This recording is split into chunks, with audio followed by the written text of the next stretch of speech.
નમસ્કાર દર્શક મિત્રો, વોઇસ ઓફ ગુજરાત ન્યૂઝ ચેનલમાં આપણું સ્વાગત છે। હું છું વિરાંગ મહેતા। સમાચારમાં વિશેષ જોઈએ તો પવિત્ર હનુમાન જયંતિ નિમિત્તે મહેમદાવાદ શહેરમાં આવેલ અતિ પૌરાણિક એવા પંચમુખી હનુમાન મંદિરના મહંત તેમજ પૂજારી એવા સીતારામ મહારાજના દ્વારા સુંદર કાર્યક્રમોનું આયોજન કરવામાં આવ્યું હતું, જેમાં આ પવિત્ર દિવસે હનુમાન દાદાને વિશેષ શણગાર કરવામાં આવ્યો હતો, તેમજ નિજ મંદિરમાં આવેલ શિવજીનું શિવલિંગ તેમજ જલારામ બાપાને પણ સુંદર શણગાર કરવામાં આવ્યો હતો। ત્યારે આ મંદિર હાલ ભક્તો માટે શ્રદ્ધા અને આસ્થાનું કેન્દ્રબિંદુ બનેલ છે। એવા નિજ મંદિરે આ પવિત્ર દિને બ્રાહ્મણો દ્વારા હવન અને યજ્ઞ કરવામાં આવ્યું હતું, જેમાં દીપલ શાહ તેમજ તેઓના પરિવારજનો સાથે અનેક ભક્તોએ આ હવન પૂજા અર્ચનાનો લાભ લીધેલ હતો।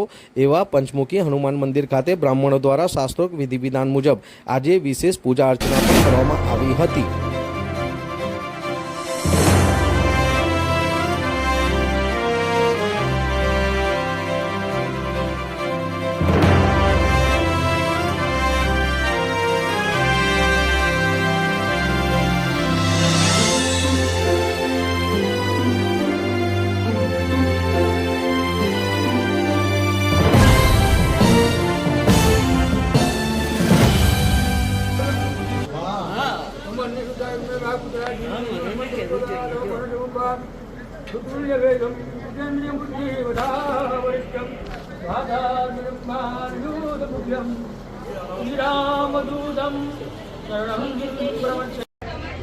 શું નામ છે, શું પરિચય છે તમારો?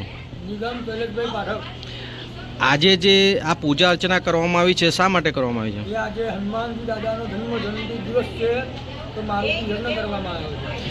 કઈ જગ્યા છે, કયું સ્થળ છે? પંચમુખી હનુમાન મંદિર, બીજો દરવાજા, મહેમદાવાદ।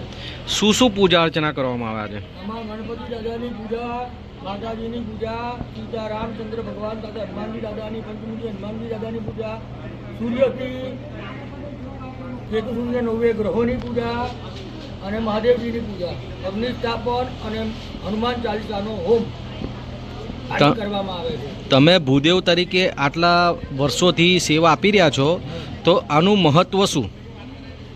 આમાંથી ભગવાન હનુમાનજી દાદાની કૃપા દ્રષ્ટિ પ્રાપ્ત થાય છે અને આસુરી શક્તિઓથી રક્ષણ થાય છે અને જ્ઞાનનો ઉદય થાય છે અને આપણું આરોગ્યની પ્રાપ્તિ થાય છે। તમે કોઈ યુવા પેઢીને સંદેશ આપવા માગો છો? દરેકને કહેવાનું કે હનુમાનજી દાદાની આરાધના કરવી, હનુમાન ચાલીસા દાદાના પાઠ કરવા, કાં તો હનુમાનજીએ દર્શન કરી અને તેલનો કે આંકડાના ફૂલનો અમને હાર પહેરાવો, જેથી એક પણ ભગવત હનુમાનજી દાદાની કૃપા પ્રાપ્ત કરી શકે।